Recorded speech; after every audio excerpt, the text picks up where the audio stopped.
Hello and welcome. स्वागत है आप सभी का आपके अपने चैनल मैथ्स विद रविलॉजी में। दोस्तों, बहुत दिनों से वीडियो नहीं बना पा रहा हूँ और आपकी इतनी दिलचस्पी भी नहीं लग रही थी पढ़ने में। अभी थोड़ा लगा और बहुतों के कमेंट भी आ रहे हैं और बहुत सारे मुझे पर्सनली भी कह रहे हैं कि वीडियो बनाओ, आप वीडियो बनाओ। तो इसलिए ये आपकी डिमांड पर ही बनाई जा रही है वीडियो, ये समझ लेना। तो बिना टाइम वेस्ट किए मैं बता देता हूँ आपको कि मैं अभी बता रहा हूँ आपको 7th क्लास की जो मैथ्स है उसके बारे में मैं आपको बता रहा हूँ। ठीक है, उसका तीसरा चैप्टर है। तीसरा चैप्टर में हम आप पढ़ेंगे कि आंकड़ों का प्रबंधन किस प्रकार से किया जाता है और इस चैप्टर में क्या क्या आएगा वो सब इसमें हम डिटेल से पढ़ेंगे। इसमें हम आंकड़ों का प्रबंधन किस प्रकार से करेंगे और क्या क्या इस चैप्टर में आएगा, तो मैं अच्छे से आपको बता देता हूँ। आपको इसमें ज़्यादा कुछ चीज़ें पढ़ने की ज़रूरत नहीं पड़ेगी और जो अभी मैं पढ़ाऊँगा उसके बाद आपको दूसरी बार रिपीट करने की ज़रूरत नहीं पड़ेगी। इस प्रकार से मैं आपको समझाऊँगा। आंकड़ों का प्रबंधन, आंकड़े किसे कहते हैं?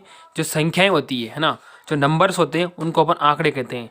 आंकड़े कब होंगे? जब बहुत सारी संख्या होंगी तो उनको आंकड़ा ही बोला जाएगा।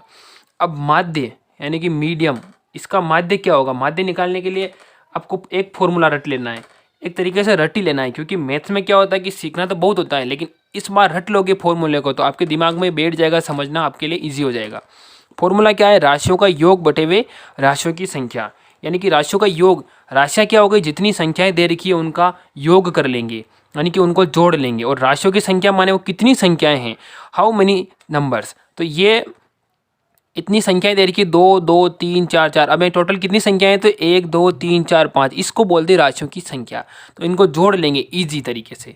जोड़ते कैसे? बस प्लस का निशान लगाते जाओ बीच में और सारे को एक साथ जोड़ लो और 5 का भाग लगा दो। भाग कब लगाना है? जब सबको जोड़ने के बाद लगाना है।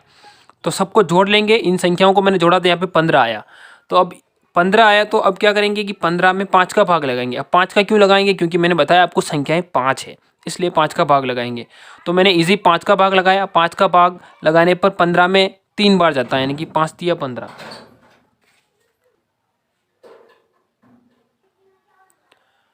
तो इसमें मैंने आपको बता दिया है। अब माध्य आपको बिल्कुल समझ में आ गया हो गया कि माध्य किस प्रकार से निकाला जा रहा है। सभी संख्याओं का इसी प्रकार से निकालेंगे कि माध्य क्या है। और फिर पूछा जाएगा कि कितनी संख्याओं का माध्य जो माध्य दिखा रखा उससे कम है, तो वो संख्याएं देख लेनी है आपको। अब मैं कह दूं कि कितनी संख्याओं का जो माध्य है वो 3 से कम है। 3 से कम कितनी है? ये 1 2 संख्याएं हैं। और 3 से ज़्यादा कितनी है? तो एक, ये इधर 2 संख्याएं हैं। और माध्य होता क्या है एक्चुअली में? ये तो मैंने आपको फॉर्मूला बता दिया कि माध्य इस प्रकार से निकालते हैं, लेकिन माध्य असल में होता क्या है? माध्य होता है कि संख्याओं के बीच की वैल्यू, संख्याओं के बीच का मान। इधर से भी चलो तो बीच में संख्या आनी चाहिए और इधर से भी चलो तो बीच में आनी चाहिए संख्या। तो जैसे इधर से चले अपन, तो इधर से चले तो बीच में क्या 3 आ रहा, और इधर से चले तो भी 3 बीच में आ रहा। तो यही तो है माध्य, लेकिन इसको हम फॉर्मूले से निकाल रहे हैं। बस आप डायरेक्ट से भी एक अनुमान लगा सकते हैं कि माध्य ये आना चाहिए अपने। और कहीं आप इस जोड़ने में कहीं मिस्टेक करे हो, भाग लगाने में कहीं मिस्टेक करे हो, तो ये भी देख लेना कि इधर से और इधर से जाने पर बीच में संख्या कौन सी आ रही है, वही उस संख्या का माध्य बन जाएगी। अब हम अगले टॉपिक पर बात करेंगे और अगला टॉपिक है परिसर। परिसर माने रेंज, इसको इंग्लिश में रेंज बोलते हैं कि कहाँ तक कोई संख्या कहाँ तक जा रही है। तो इसकी डेफिनेशन क्या है कि सबसे बड़ी संख्या और सबसे छोटी संख्या के बीच का अंतर है। अब इसमें सबसे बड़ी संख्या और सबसे छोटी संख्या आपको देखनी है। किसमें देखनी है? जो आंकड़े दे रखी है अपने को। इसमें सबसे बड़ी संख्या क्या है? 4 है। और सबसे छोटी संख्या क्या है? 2 है। तो सबसे छोटी संख्या और बड़ी संख्या देख ली हमने। अब इनके बीच का अंतर निकालेंगे। तो बीच के अंतर में क्या करेंगे? सबसे बड़ी संख्या में से सबसे छोटी संख्या को घटा लेंगे। अब सबसे बड़ी संख्या क्या है? 4 है और सबसे छोटी संख्या 2 है। आपको पता है कि 4 में से 2 घटाएंगे तो 2 बचेगा। तो परिसर काफ़ी ईजी है। परिसर अपने को क्या देखना है कि सबसे बड़ी संख्या और सबसे छोटी संख्या के अंतर देखना है। अब सबसे पहले आपको एक चीज़ इसमें यह करनी रहेगी, जो आंकड़े दे रखे होंगे, जैसे मैंने 2 2 3 4 4 इसको व्यवस्थित तरीके से लिख रखा है। लेकिन क्या आपके सवाल में क्या आएगा कि इसको आंकड़ों को ऊपर नीचे दिया रहेगा। जैसे 4 को पहले दे दिया, 3 को कहीं और जगह दे दिया, तो आपको उसको सही अरेंजमेंट करना है। कैसे करना है? गिनती की फॉर्म में। जैसे गिनती चलती है 1 2 3 4 5 6 7 8, इस प्रकार से गिनती चलती है, तो उसकी फॉर्म में आपको इसको ईजिली लिखना है। ठीक है, ये बात आपको समझ में आ गई। उसके बाद आपको परिसर निकालना। ऐसा नहीं कि जैसे संख्याएं दे रखी है वैसे कैसे आप इसकी रेंज परिसर निकाल लो, ऐसे कभी नहीं निकलेगा और गलत आएगा। ठीक है, तो इस प्रकार से आपको नहीं देखना है। एक बार व्यवस्थित संख्याओं को जमाने के बाद ही आपका परिसर और माध्य निकालना है। ठीक, यहाँ तक बात समझ में आ गई। अब बात करते हैं अपन बहुलक की, कि बहुलक आखिर होता क्या है। बहुलक की सबसे पहले परिभाषा देख लेते हैं। परिभाषा है आंकड़ों में सबसे अधिक बार आने वाली संख्या। अब आंकड़े वही वापस सबसे अधिक बार कौन सी संख्याएं आ रही है, तो सबसे अधिक बार संख्याएं जो आएगी वो ही अपना बहुलक कहलाएगा। मेरे इस वाले सवाल के अंदर 2 और 4 संख्याएं दो बार आ रही हैं और 4 भी 2 बार आ रही हैं। तो इस सवाल में मेरे 2 और 4 दोनों ही बहुलक हैं। बहुलक एक से ज़्यादा भी हो सकते हैं, जैसे संख्याएं ये जिससे 2 और 4 दोनों बराबर आ रही है तो बहुलक 2 और 4 हो जाता है इसमें।